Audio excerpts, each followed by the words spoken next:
When the unexpected happens, sometimes the hero is the one who least expects the reward. A prestigious horse race unfolds in Aspen, Colorado, set against a backdrop of towering pines and thick snow. The crisp winter air carries the excited murmurs of spectators, their luxurious coats and gloves shielding them from the cold. Wealthy attendees sip hot cocoa from delicate porcelain cups, their eyes fixed on the track where prized horses thunder across the frozen ground. The rhythmic pounding of hooves against the frozen earth fills the air, a sound both powerful and mesmerizing. The energy in the crowd is electric, a mix of anticipation and admiration for the majestic animals competing for victory. Elijah, a 7-year-old black boy, watches from behind the fence, shivering in the winter air. His coat is thin, his gloves don't match, but he's used to the cold. He's used to surviving. He shifts on his feet, blowing into his hands for warmth, but the chill seeps into his bones. His stomach rumbles, but he ignores it, focusing instead on the horses, their powerful strides mesmerizing. He knows these races well, even from this distance. He can tell which horse is the fastest, which rider has the best control, and which one is struggling.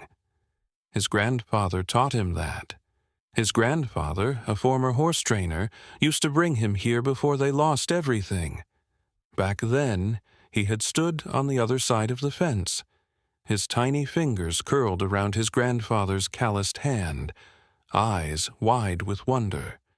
He had learned the names of the horses, the jockeys, the strategies behind each race. It had been their tradition until life took a different turn. Now, he watches alone, a silent observer of a world that once felt within reach, but now seems impossibly distant. But today, as he watches the event from a distance, something goes terribly wrong. A sudden gasp ripples through the crowd. A horse, its rider struggling to maintain control, veers dangerously to the side. The sleek animal's hooves slip against the icy track, its momentum carrying it straight toward the outer barriers. Spectators leap back, screams cutting through the crisp air. The jockey, barely hanging on, yanks at the reins, but it's too late. The power of the animal is too great, and the thin layer of snow and ice on the ground only makes things worse. Elijah's breath catches. The horse isn't just heading for the fence. It's charging toward a woman and her young child, who stand unaware, lost in conversation. The woman, dressed in an elegant winter coat, is laughing, oblivious to the chaos unfolding just feet away. The child, bundled in layers of warmth, clings to her hand, too young to understand the danger that is seconds away from striking. Time slows. Elijah's heart pounds in his chest. He doesn't think. He doesn't hesitate. His legs move before his mind can even process the risk. His breath turns to mist in the freezing air as he launches himself forward, his feet barely making a sound against the hard-packed snow. He knows he has only moments, only a sliver of time to act before it's too late. The weight of his small frame is nothing compared to the charging animal, but he doesn't care. He has to do something. He moves. Have you ever been in a moment where you had to act fast? Tell us your story. A young, white girl, dressed in a rich burgundy cloak, stands too close to the fence. Her golden curls frame her small face, her gloved hands gripping the wooden post as she watches the race with fascination. She is oblivious to the biting cold, too enchanted by the powerful horses galloping past her. The wind lifts the hem of her cloak, making her look almost weightless as she leans forward, fully immersed in the spectacle. A rider loses control, and the horse, massive and wild, breaks free, charging straight toward her. The powerful stallion's hooves dig into the icy track, sending chunks of frozen earth flying in all directions. The jockey's desperate yanks on the reins do nothing to stop the animal's momentum. It veers off course, muscles rippling under its sleek coat, eyes wide with panic. The fence isn't strong enough to stop it. The beast is too powerful, too fast, and the girl is directly in its path. The crowd gasps, some scream, but no one moves fast enough. Time slows. The girl finally turns, her blue eyes wide with fear. She stumbles back, her breath visible in the frigid air, her boots slipping slightly on the packed snow. The massive horse barrels toward her, the ground trembling beneath its weight. The noise around them becomes muffled, the frantic voices of onlookers blending into the pounding of hooves. Elijah doesn't hesitate. His feet hit the snow as he runs toward her. His thin coat flares behind him, his legs pushing harder than ever before. His chest burns from the sudden movement, his breath coming in short, sharp gasps. The freezing air stings his skin, but he doesn't care. He doesn't think about the danger. He doesn't stop to weigh the risks. His only thought is reaching her before it's too late. With seconds to spare, Elijah throws himself forward, pushing her out of the way. The impact knocks them both into the snow, sending a shock of cold through his body. The girl's small frame collapses against him, her weight barely registering as the force of the movement sends them rolling to the side. Just as they hit the ground, the stallion's hooves slam into the spot where she had been standing mere moments ago. A collective cry erupts from the crowd. The horse rears back, its powerful muscles straining as it fights to regain balance. The rider, still gripping the reins with all his strength, pulls hard, guiding the panicked animal back toward the track. The danger is over, but the tension lingers in the air like frost clinging to the trees. Elijah lies still for a moment, his heart hammering against his ribs. His body aches from the impact, the coal seeping through his thin clothes, but none of it matters. He lifts his head slightly, his breath ragged, and sees the girl staring at him, her expression frozen in shock. Her chest rises and falls rapidly, her gloved hands pressed into the snow as she processes what just happened. The murmurs of the crowd grow louder. People point, whispering, their eyes flicking between the two children. But Elijah hears none of it. He knows one thing with certainty. If he had hesitated for even a second, she wouldn't be alive. Would you risk yourself to save a stranger? The horse barrels past, its massive hooves kicking up a flurry of snow as it charges forward. The air is thick with the sharp scent of cold earth and the lingering tension of what nearly happened. The powerful stallion, finally guided back on course by its frantic rider, disappears down the track, but the chaos it left behind is far from over. Elijah lands hard, the impact jolting through his small frame. His thin arms shield the girl beneath him, his body instinctively positioned to protect her from any harm. The cold seeps into his clothes, his breath coming in short gasps. For a moment, everything is silent. Then the world erupts into frantic motion around them. The crowd rushes forward, voices overlapping in a confused symphony of concern, disbelief, and curiosity. A few people bend down, helping the girl to her feet, brushing the snow from her fine burgundy cloak. Others stand back, murmuring among themselves, casting glances at Elijah but offering him no assistance. It is as if, despite what he just did, he is still invisible to them. The girl, still shaken, stares down at her dress, her lips quivering as she clutches the rich fabric. "My dress is ruined," she cries, the tremble in her voice revealing the fear still lodged in her chest. Her wide blue eyes remain filled with shock, but her focus shifts to the damp, dirt-streaked silk that moments ago had been pristine.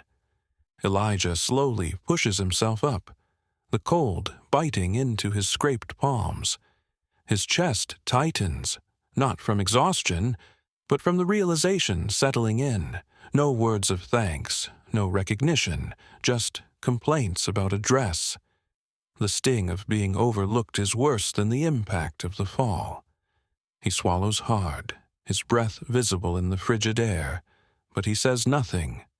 A sudden hush falls over the crowd as a tall, broad-shouldered man storms through the gathered onlookers. His coat is thick, lined with the finest wool, his gloved hands clenched into fists at his sides. Mr. Davenport, the girl's father, a powerful millionaire known throughout Aspen, moves with purpose, his expression unreadable.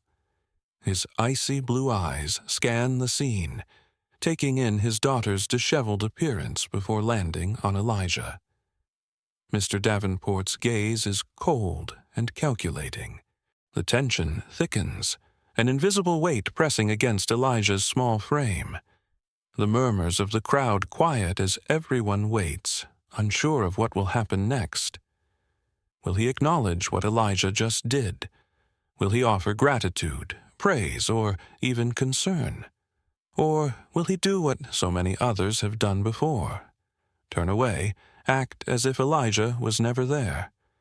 Elijah clenches his fists, preparing for the worst. He has seen this kind of look before, the kind that sees past him, through him, as if he is nothing more than a shadow on the snow. The moment hangs in the air. Will Mr. Davenport thank Elijah or throw him out?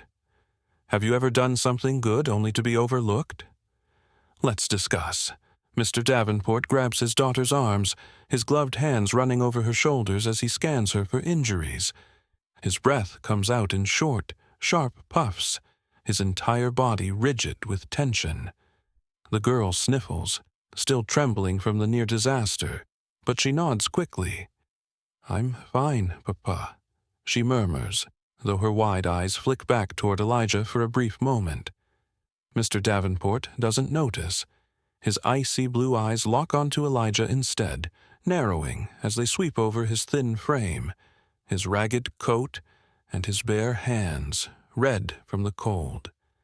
His lips curl in disgust, his jaw tightening as he straightens to his full height. "Who let this boy near my child?" he growls, his voice low but sharp enough to cut through the thick silence that has settled over the crowd. Elijah swallows hard.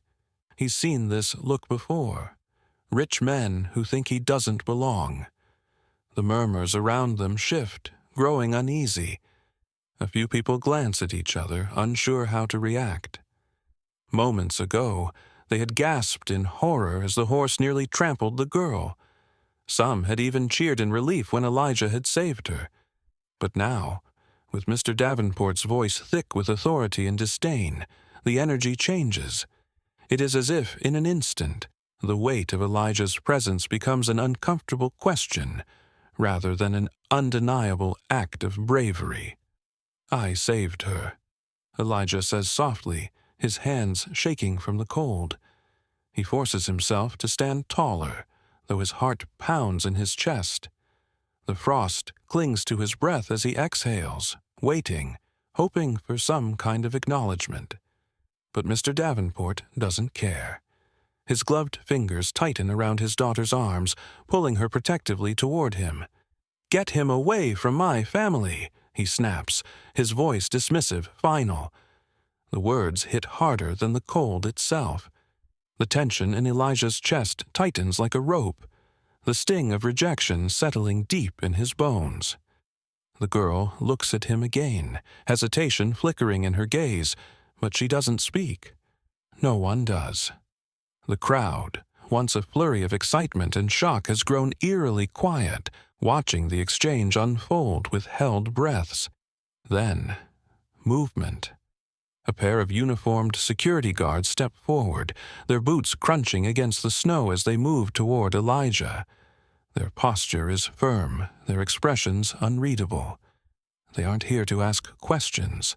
They are here to obey orders. Elijah's stomach knots. He clenches his fists, his frozen fingers curling into his palms. He's been thrown out of places before, shoved aside, ignored. But this is different. He had saved someone. He had done something good. And yet, he is still being treated like he doesn't belong. Security moves toward Elijah until another voice stops them. Why do some people refuse to see the good in others? Share your thoughts. The girl tugs on her father's coat, her small fingers grasping the fine fabric tightly. Her wide blue eyes, still glistening with shock, look up at him, pleading, "Daddy, he saved me." For the first time, Mr. Davenport hesitates. The weight of her words lingers in the freezing air. His sharp blue eyes flicker between his daughter and Elijah, who still stands in the snow, his breath visible in the cold. The murmuring of the crowd grows louder, the energy shifting once more. People are watching, cameras are rolling, and now the situation is no longer just about power. It is about perception. He adjusts his stance, his gloved fingers curling into fists at his sides. The tension in the air thickens, pressing down on the moment like fresh snowfall. The event's announcer steps forward, shaking his head. "Sir, if not for this boy, your daughter could have been seriously hurt." His voice carries through the tense silence, firm and unwavering. He gestures toward Elijah, who remains still, his thin frame trembling from the cold. He acted without hesitation. That is something few would do. The words hold weight. A quiet challenge masked as a simple observation. The crowd shifts, a few murmurs of agreement rippling through the mass of spectators. The crowd whispers, some nodding in agreement. A few reporters in the distance adjust their cameras, ensuring they capture every second. Mr. Davenport's jaw tightens. He isn't used to being questioned, especially not in public. The attention is no longer on his wealth, his influence, or even the race. It is on his next move. He exhales sharply, his breath visible in the icy air, but his eyes remain locked onto the boy in front of him. A boy he would never have noticed. A boy he now has no choice but to acknowledge. The cameras are rolling now. The crowd waits. Mr. Davenport exhales sharply. His public image is at stake. His gaze hardens as he looks down at Elijah. A child, a street boy, someone he wouldn't have noticed if not for this moment. But now, everyone is watching. He cannot simply turn his back without consequences.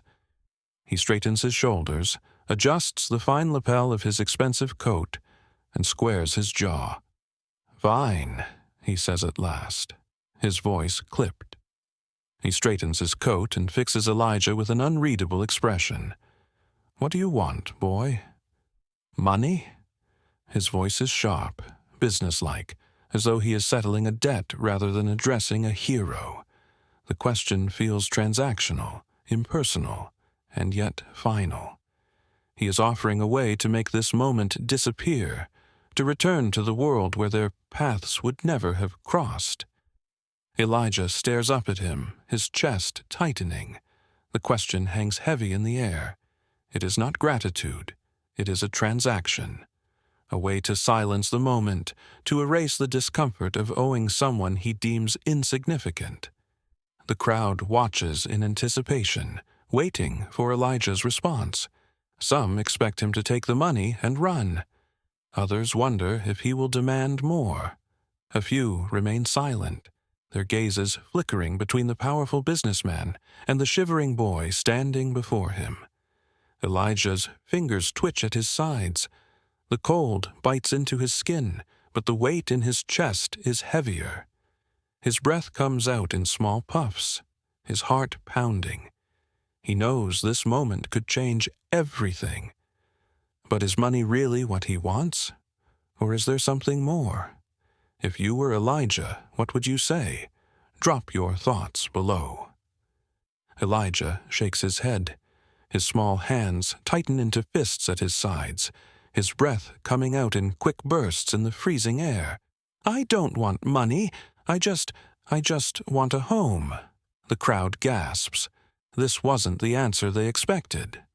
A ripple of murmurs spreads through the spectators, the surprise clear in their faces. People shift uncomfortably, some casting glances at each other, unsure of how to react. Money was always the answer, wasn't it? The one thing people assumed could fix any problem. But Elijah's voice carries something raw, something deeper than a simple transaction. He isn't asking for a reward. He's asking for something real. He is asking for something that cannot be spent, something that carries more weight than a pile of crisp bills. Mr. Davenport narrows his eyes. A home? His voice is cold, skeptical, as if he doesn't quite believe what he just heard. His gloved hands remain stiff at his sides, his expression unreadable. The cameras continue rolling, the lenses capturing every second of the moment. The weight of the crowd's eyes presses down on him, waiting to see his reaction. He has never been put on the spot like this before, not by someone with nothing to lose. The tension thickens, stretching the moment longer than anyone expects. Elijah nods, bracing for rejection. His heart pounds in his chest, each beat echoing in his ears.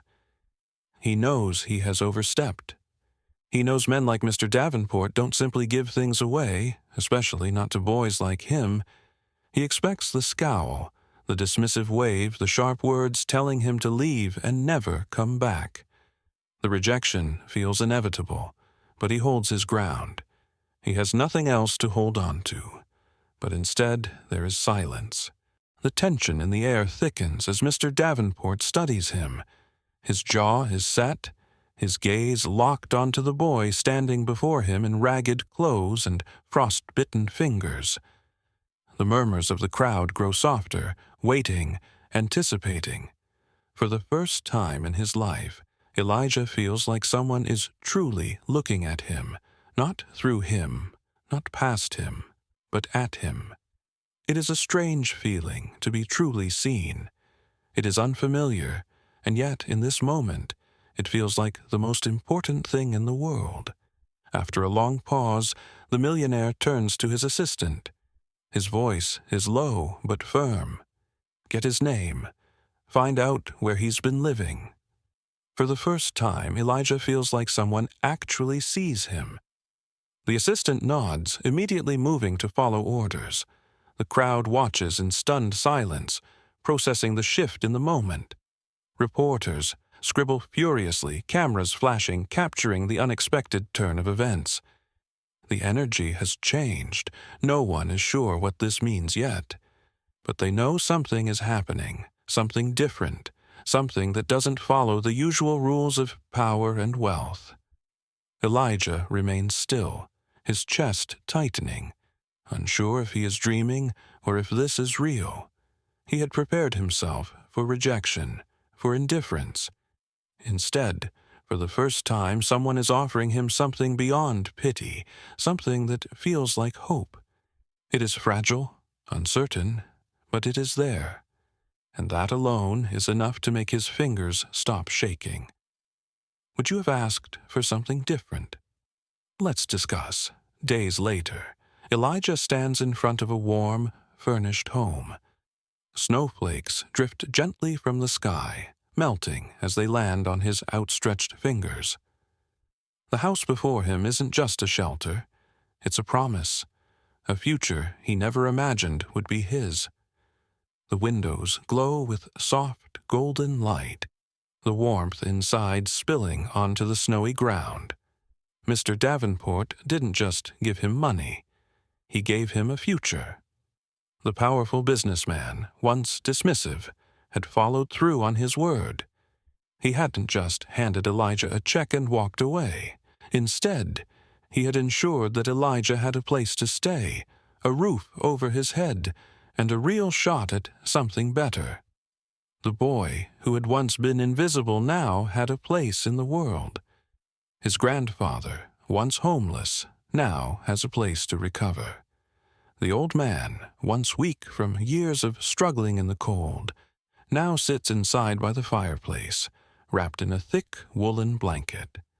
His hands, once stiff from the harsh winters, now grip a warm cup of tea.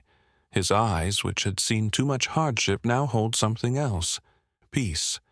For the first time in years he has a bed to sleep in, food to eat, and the comfort of knowing his grandson is safe. The little girl visits often, this time as a friend.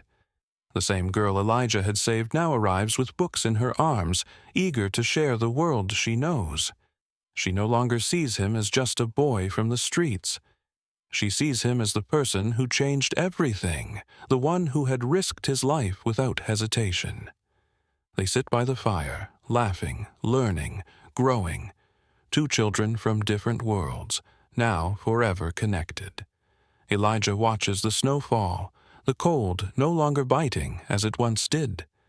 The wind no longer cuts through his thin clothing because, for the first time, he has warm clothes to wear. The hunger that once gnawed at him is gone. The loneliness that had once been his shadow now fades into the background. He whispers, "I thought I was saving her, but really, she saved me too." His life had changed in a way he never expected. What had started as a single act of bravery had turned into something far greater. He had stepped forward when no one else had, and in return, life had given him something he never dared to hope for: security, belonging, and a home. What's the biggest lesson from Elijah's story? Let's talk in the comments.